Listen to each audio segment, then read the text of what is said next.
Film ini berkisah tentang Nick Powell, seorang siswa SMA yang akan segera lulus dengan nilai cemerlang.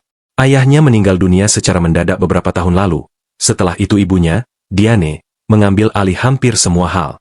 Ia mengumpulkan kembali dirinya, menstabilkan keuangan, dan mulai mengatur kehidupan putranya secara detail. Diane menginginkan putranya memiliki karir yang aman dan tradisional, tetapi Nick, yang unggul dalam pelajaran, sangat menyukai menulis dan sastra. Bahkan, ia ingin melewatkan upacara kelulusannya dan pergi ke London untuk mengikuti program lokakarya penulis. Dengan kata lain, Nick hidup di ambang batas. Adegan kemudian beralih ke rumah keluarga Powell, di mana sebuah perayaan besar sedang berlangsung. Sang ibu keluarga, Diane Powell, berdiri dan memberikan pidato, mengakui prestasi akademis putranya. Kemudian ia mengangkat gelas untuk Nick, dan memberinya hadiah dengan namanya terukir di atasnya. Namun, Nick tampaknya tidak terlalu senang dengan pesta yang diadakan hanya untuk merayakannya. Dia menjauh dari para tamu, mengambil sepotong kue, dan masuk ke garasi, duduk di samping meja kerja dan tiba-tiba mengarahkan senapan ke wajahnya. Tetapi semua kejadian ini ternyata hanya mimpi, karena Nick segera terbangun dengan kaget di pagi hari. Tak lama kemudian, ia turun ke dapur, tempat ibunya duduk di meja makan. Ia telah menyiapkan 2 telur dan bacon berbentuk wajah tersenyum untuk sarapan. Ya. Diane sedang sibuk membaca koran ketika Nick menyela. Ia bertanya apakah ibunya sudah memikirkan lokakarya penulis di London, dengan nada agak meremehkan. Diane menjawab bahwa ia tidak perlu memikirkannya, karena Nick sudah tahu bagaimana perasaannya tentang lokakarya tersebut. Jelas bahwa ia ingin putranya tetap tinggal di Amerika dan fokus pada karirnya. Setelah awal hari yang suram ini, Nick mengambil sepedanya dan pergi ke sekolah. Terungkap bahwa ia mengerjakan pekerjaan rumah untuk teman-teman sekelasnya sebagai imbalan uang. Ia memberikan tugas kepada salah satu temannya dan mendapatkan uang cepat di koridor sekolah. Pada saat yang sama, sahabat Nick, Peter Egan, sedang diintimidasi oleh sekelompok siswa di kamar mandi laki-laki. Pemimpin kelompok itu adalah seorang gadis garang bernama Annie Newton, yang sering terlibat dalam berbagai macam hal. Bagus sekali, Annie. Keren sekali. Saat makan siang, Nick mendekati kelompok Annie dan menawarkan untuk membayar ponsel yang dibeli sahabatnya darinya. Dia meletakkan segepok uang tunai di atas meja dan bertanya kepada Annie apakah itu cukup. Namun, Annie tidak menanggapi dengan ramah dan menyuruhnya untuk tidak ikut campur. Nick kemudian membungkuk dan mengatakan kepada Annie bahwa dia adalah orang yang rapuh secara emosional. Hal ini tentu saja menyinggung si pengganggu dan dia mencoba menyerang Nick. Beberapa saat kemudian, keduanya ditegur dan dibawa ke kantor kepala sekolah. Kepala sekolah menanyakan tentang kejadian tersebut, dan Nick dengan bercanda menjawab bahwa Annie menganggapnya menarik, tetapi kepala sekolah tidak dalam suasana hati untuk hal-hal konyol, dan segera menyuruh Annie pulang. Dia kemudian memperingatkan Nick untuk tidak membuang waktu pada orang-orang yang tidak memiliki masa depan di depan mereka. Di tempat lain, Annie kembali ke apartemennya, sebuah rumah berantakan tempat dia tinggal bersama ibu tirinya, ayah tirinya, dan adik laki-lakinya, Victor. Ibu tirinya sibuk merokok dan menonton TV, mengabaikan semua tanggung jawabnya. Hal ini membuat Annie marah dan memarahinya karena tidak memberi makan Victor. Dia mengancamnya untuk bangun dari sofa dan tidak menghabiskan sepanjang hari meniup rokok. Ibu tiri mengeluh kepada suaminya dan memintanya untuk mengatakan sesuatu, tetapi suaminya setuju dengan Annie. Tak lama kemudian, pasangan itu mulai bertengkar dan kata-kata kasar terdengar di seluruh rumah. Tapi Annie tampaknya sudah terbiasa, jadi dia hanya memberi makan Victor dan pergi ke kamarnya. Malam itu, Peter datang ke rumah Nick dan kedua teman itu mengobrol. Peter bertanya apakah Nick akan pergi ke pesta yang diadakan oleh salah satu teman sekelas mereka. Nick menjawab bahwa dia tidak akan pergi karena ada urusan lain. Nick kemudian memberinya sebuah buku, di mana dia menyembunyikan tiket pesawat ke London. Ini akhirnya membuat Peter mengerti bahwa sahabatnya akan terbang untuk mengikuti program lokakarya penulis. Dia bertanya apakah Nyonya Powell tahu tentang ini dan Nick menjawab bahwa dia tidak tahu. Dia mengklaim bahwa setelah ayahnya meninggal, ibunya telah mencekiknya dengan merencanakan seluruh hidupnya secara detail. Sementara itu, Annie pergi keluar dengan pacarnya yang nakal, Marcus Bohem. Mereka pergi ke pusat kota di mana Marcus membobol sebuah mobil yang tampak mahal.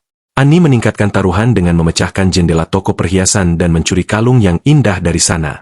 Duo itu kemudian melarikan diri dengan mobil curian, kemungkinan melakukan tabrak lari untuk bersenang-senang tepat saat polisi tiba di tempat kejadian. Keesokan paginya, Annie bersiap berangkat ke sekolah setelah menghabiskan malam bersama pacarnya yang seorang kriminal. Ia diminta untuk meninggalkan tas berisi perhiasan curian, tetapi tampaknya Annie tidak terlalu mempercayainya. Hal ini membuat Marcus sangat marah sehingga setelah Annie pergi, Ia melaporkan kejahatannya kepada pihak berwenang. Beberapa saat kemudian, Annie sampai di sekolah dan menyimpan kalung curian itu di lokernya. Peter, yang berdiri di dekatnya, secara tidak sengaja melihatnya melakukan hal itu. Ia hendak menyingkir ketika Annie melihatnya menatap ke arahnya.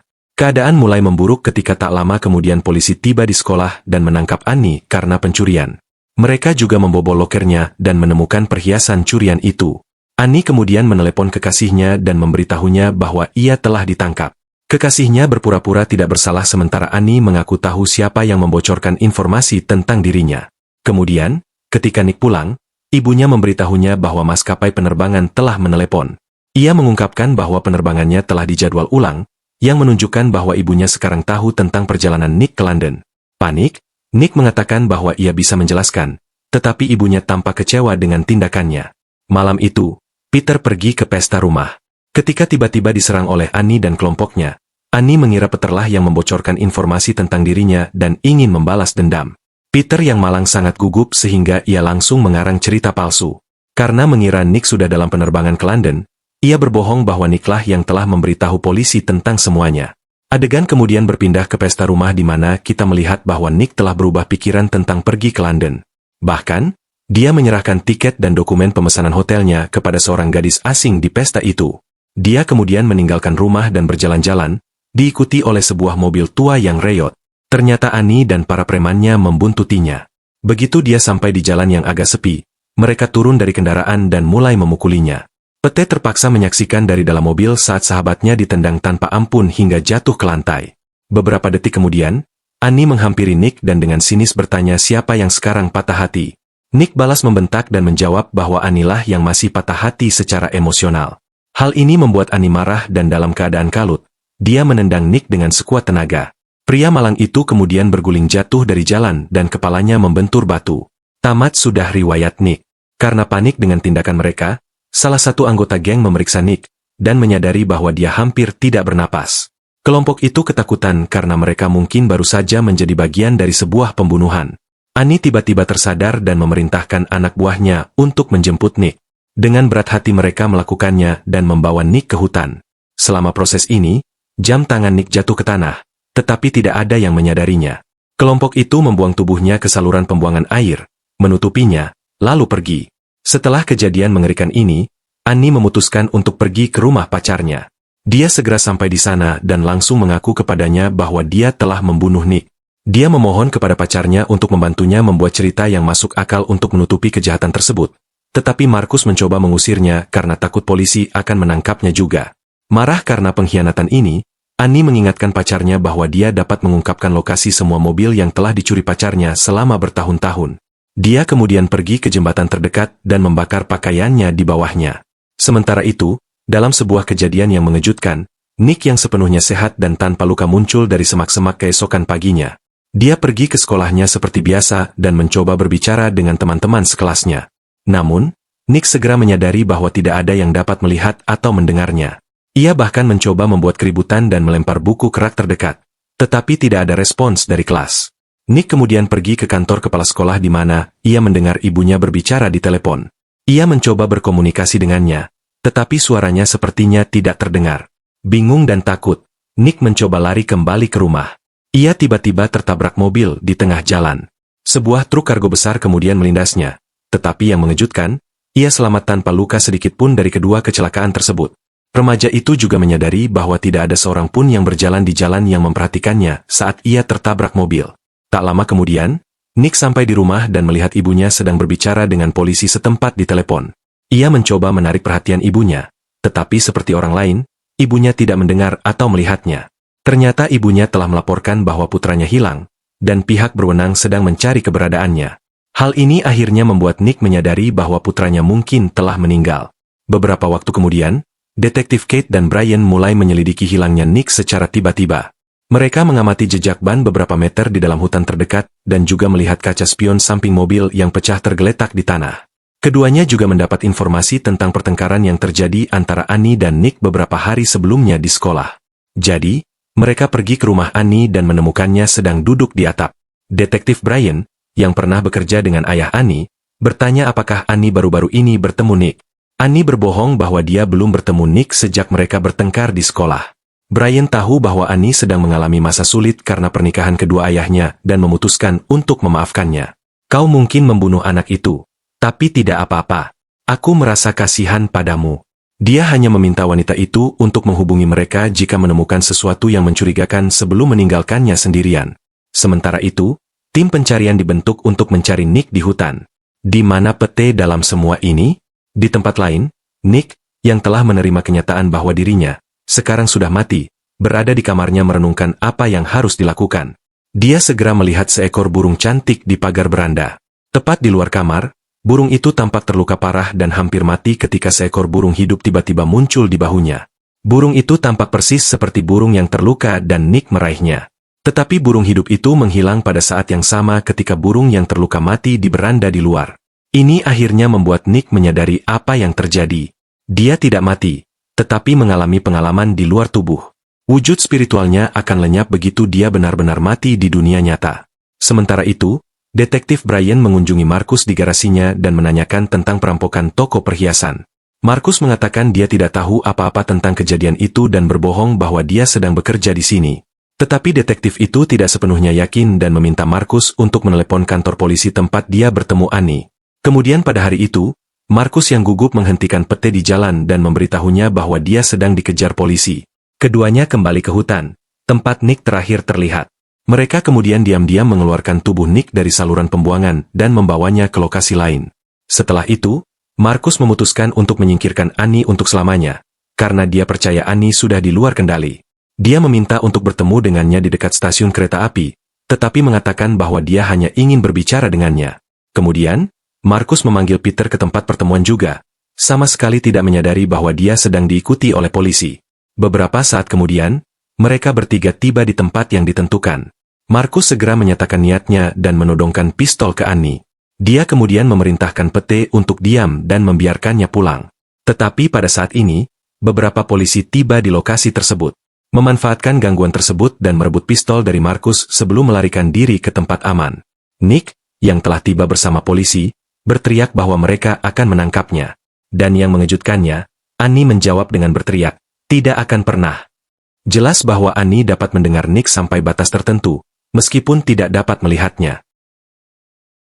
Keesokan harinya, dia tiba di rumah Nick. Setelah bermalam di gimnasium sekolah, dia menyelinap ke kamar Nick dan melihat foto-foto masa kecilnya. Perlahan-lahan, dia mulai menyadari bahwa Nick tidak jauh berbeda darinya. Lagi pula, mereka berdua tumbuh di keluarga yang berantakan dan menghadapi masalah serupa, seperti orang tua yang dingin secara emosional. Rupanya, mereka berdua juga tahu di mana Nick tinggal. Fakta bahwa dia membunuh Nick dalam keadaan marah mulai membebani hati nuraninya. Tetapi sebelum Annie dapat mempelajari lebih lanjut, dia terpaksa melarikan diri ketika ibu Nick tiba-tiba datang ke kamar. Dia berlari ke hutan ke tempat terakhir dia melihat Nick, dengan perasaan ngeri yang luar biasa. Annie tidak dapat menemukan tubuh Nick di bawah saluran pembuangan air. Namun, dia menemukan sebungkus permen karet nikotin di dekatnya, yang membuatnya percaya bahwa Markus juga datang ke sana. Tak lama kemudian, Annie melacak pacarnya dan menyeretnya ke tebing dengan todongan senjata. Markus akhirnya mengakui bahwa dia telah memindahkan tubuh Nick dari posisi sebelumnya. Tubuh itu sekarang tergeletak di kaki bendungan terdekat, yang akan dibuka sekitar setengah jam lagi. Setelah mendengar itu, Annie mencoba pergi, tetapi Markus, yang menyembunyikan pistol, menembaknya di perut. Annie membalas dan menembak balik, mengenai bahunya. Dia terluka parah, tetapi berhasil menghubungi detektif Brian dan memberitahunya di mana tubuh Nick berada. Tak lama kemudian, polisi tiba di bendungan setempat dan berhasil menemukan Nick tepat waktu. Dia segera dibawa ke rumah sakit dan dirawat di ICU. Meskipun telah diselamatkan dari air yang membeku, nyawanya masih berada di ujung tanduk. Dia belum mati. Apa? Di sisi lain, Annie, yang mengalami pendarahan hebat akibat luka tembak, terhuyung-huyung masuk ke rumah sakit. Hati nuraninya terasa berat dan dia ingin bertobat atas semua perbuatan buruk yang telah dilakukannya. Jadi dia berjalan ke ICU tempat Nick dirawat dan memohon pengampunan. Annie berbaring di sampingnya dan perlahan jiwa Nick kembali ke tubuhnya. Sayangnya, pada saat itu, Annie telah kehilangan terlalu banyak darah dan akhirnya meninggal karena luka-lukanya.